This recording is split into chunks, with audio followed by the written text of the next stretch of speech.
All guests on ZASLOW Show 2.0 brought to us by our official beer of the program, JohnnyCuba. European roots with a Caribbean soul, a refreshing German lager in a can.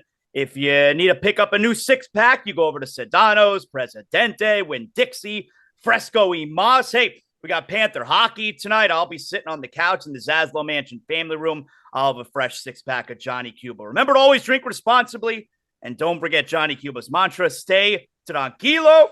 Joining us here as we are at the end of what is an incredibly memorable week in Miami Heat history. Our pal is John Crotty, Miami Heat color analyst. John, hello. How are you this morning? Are you riding high off of what feels like one of the more improbable weeks in Miami Heat history?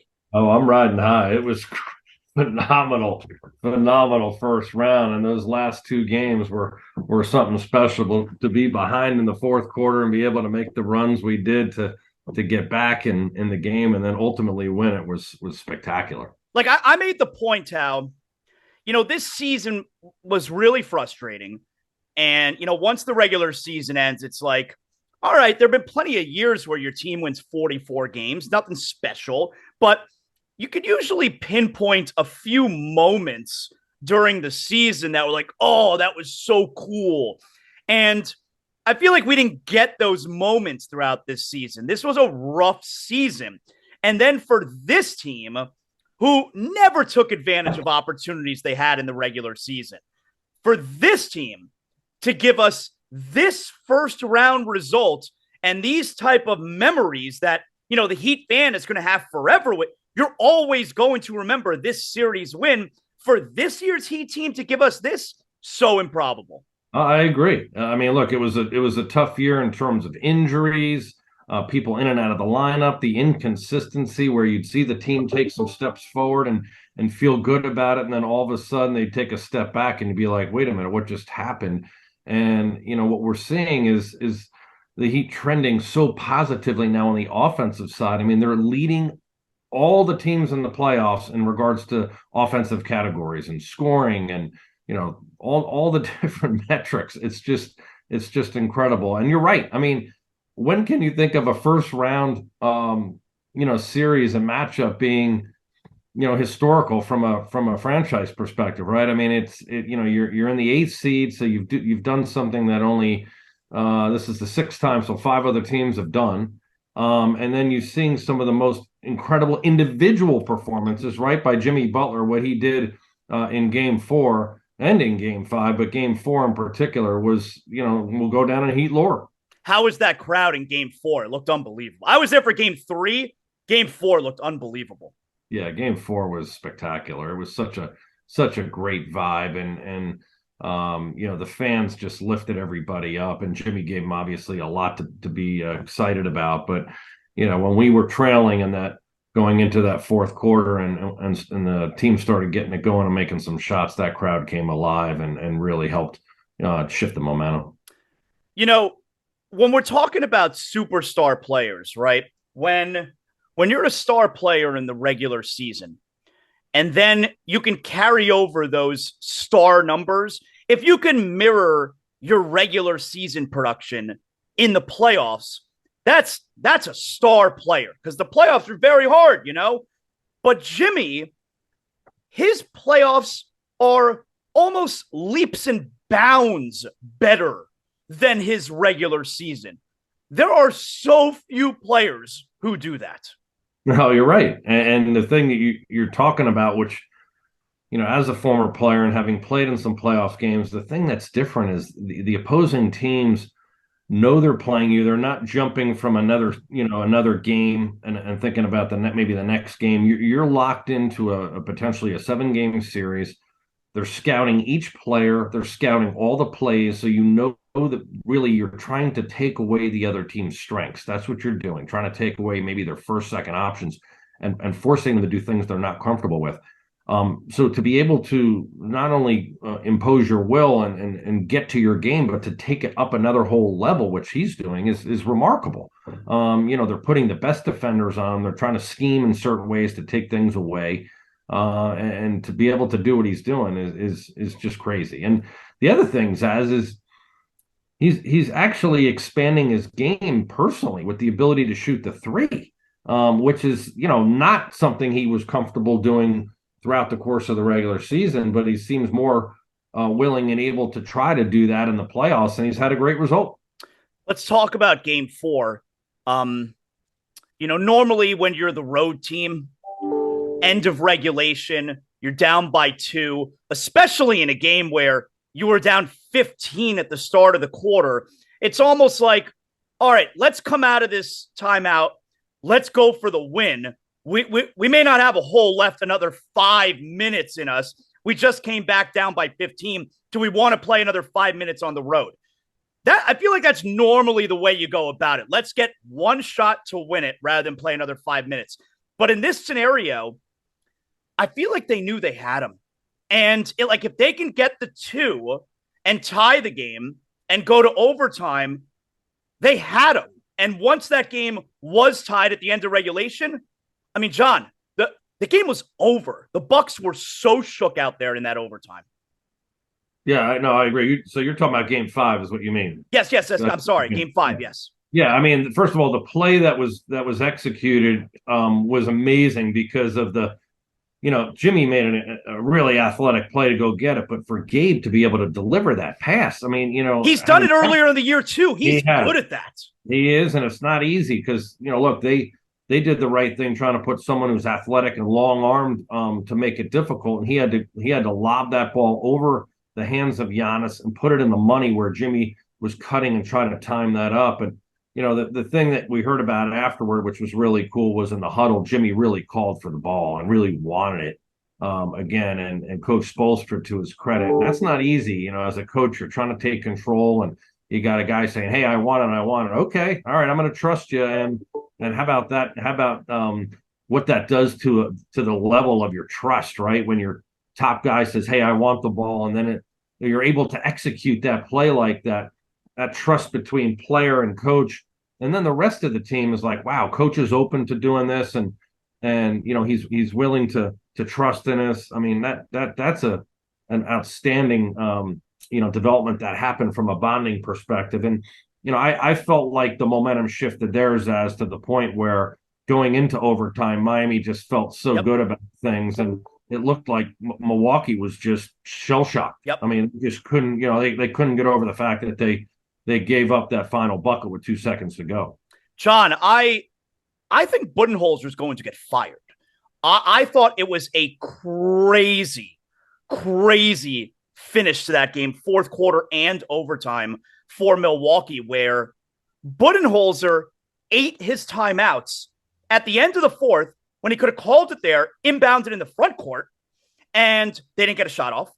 And then the game ended with 2 timeouts in his bag, and your season ends with the ball in Grayson Allen's hands, and they don't get a shot off.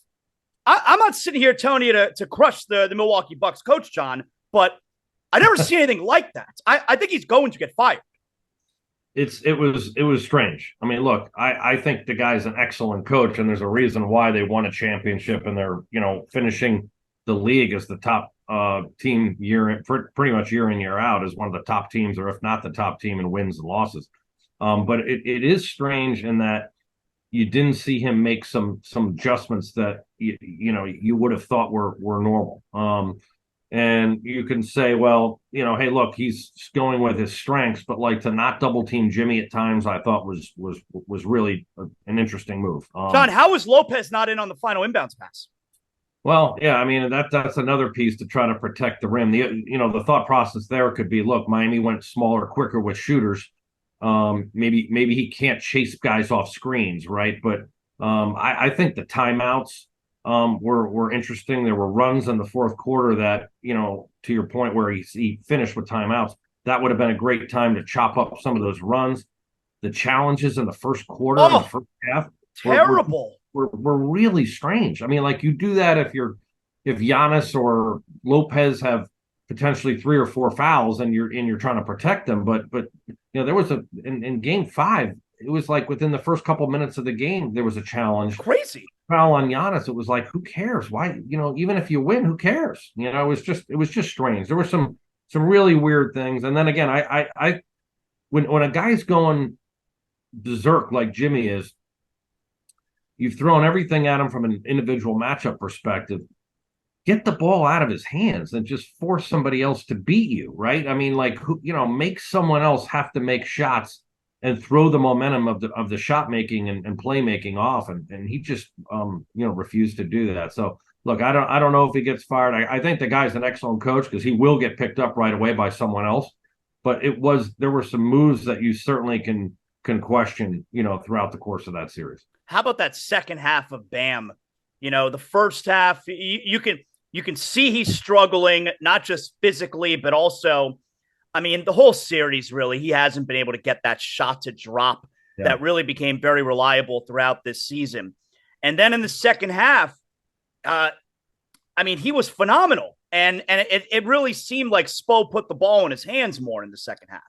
Well, I think two things. First of all, Brook Lopez is really good. I don't think people realize this because the guy, is in his 15th season, and he's a bigger, slower guy. The guy, you cannot, unless you're going to go over and dunk it on him, you can't get an easy, uncontested shot at the rim. So you got to make these incredibly short-arm, tight shots in the paint with touch.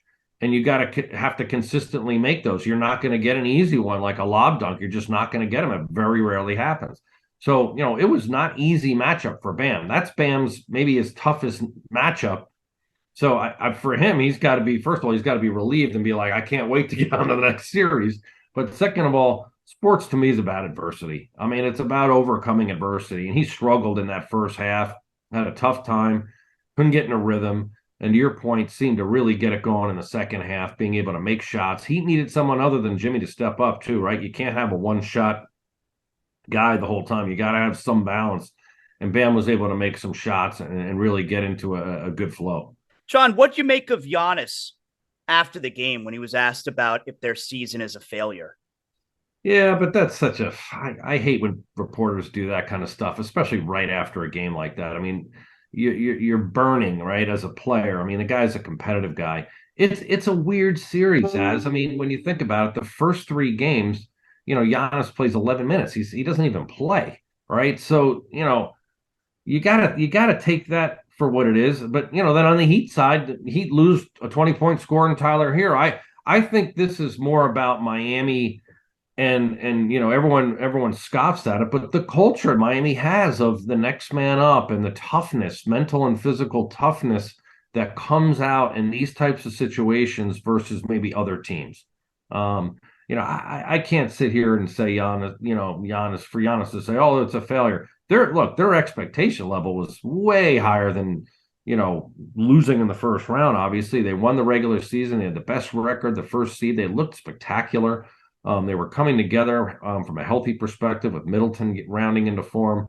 But losing Giannis the first three games, the thing that's, shocking, though, is the Heat beat them with Giannis playing in the last two games, right? And so for him, the glaring thing, and if you heard me in the broadcast, I brought it up repeatedly, and it's hard to trust a guy, even though he's a two-time MVP, who can't make free throws down the stretch because you can't put the ball in his hands, right? If you're going to run a play for him and he gets fouled and he goes to the line, I mean, Giannis in that last game, in game 5, let me check my notes here, he was 10 of 23 from the free throw line.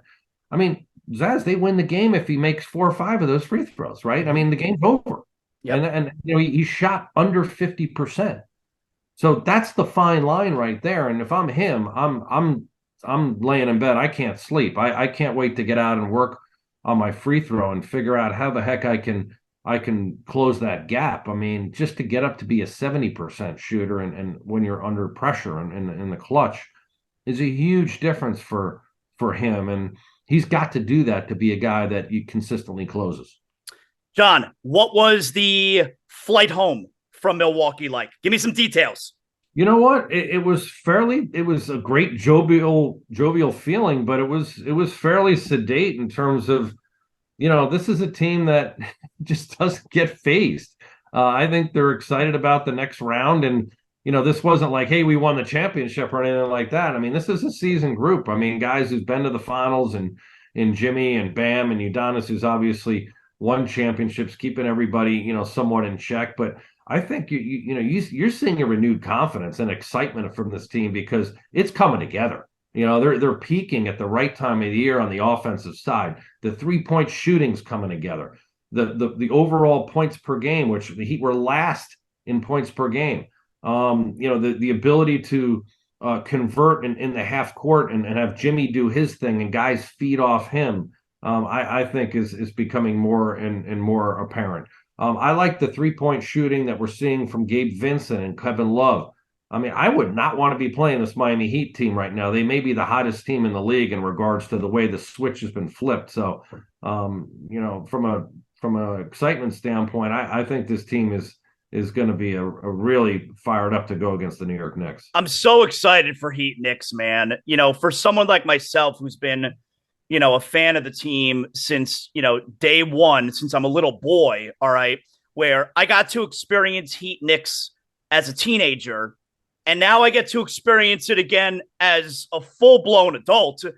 And yes, I am kind of glossing over 2013. Yes, they did play in 2013, but that wasn't the same, John, because in 2013, everybody knew the inevitable. The Heat are winning that series. Right. The Knicks have no chance. It's the defending champions. It's LeBron. It's not that wasn't Heat Knicks. This feels like 90s Heat Knicks, where you don't really know which team's going to win. The Knicks are a bit of a rugged team. That's Thibodeau's style. We know the Heat are a rugged team. This feels like what those 90s Heat Knicks felt like to me. Well, look, you're also talking about the Knicks being a higher seeded team, right? They got the home court advantage. They've had an incredible regular season. They played extremely well and rightfully so earned their seeding. And Miami's coming in as the quote unquote underdog. So I think you're right in regards to sort of the setup of the way it's going to start. The fact that it'll start on the road. That I think they're a much more tough-minded team and a team that has grit, and a lot of that goes to the coaching style and what Thibodeau's been able to do. But offensively is where their big changes are, Zaz. I mean, even looking back last year, I give a lot of credit. The addition to Jalen Brunson's made a difference for them because it's allowed Randall to be better. It's allowed R.J. Barrett to be better. It's taken a lot of pressure off those guys, to be able to perform at a higher level. They're getting more out of Robinson. The guys seem to understand their roles a bit more. So, this is a team that played Miami very well during the regular season. But I love the way the Heat are playing right now and excited to get this started. How cool is that atmosphere at the Garden going to be? Yeah, it's special. Look, I'm from about an hour south of there, growing up in New Jersey, and grew up going to those games.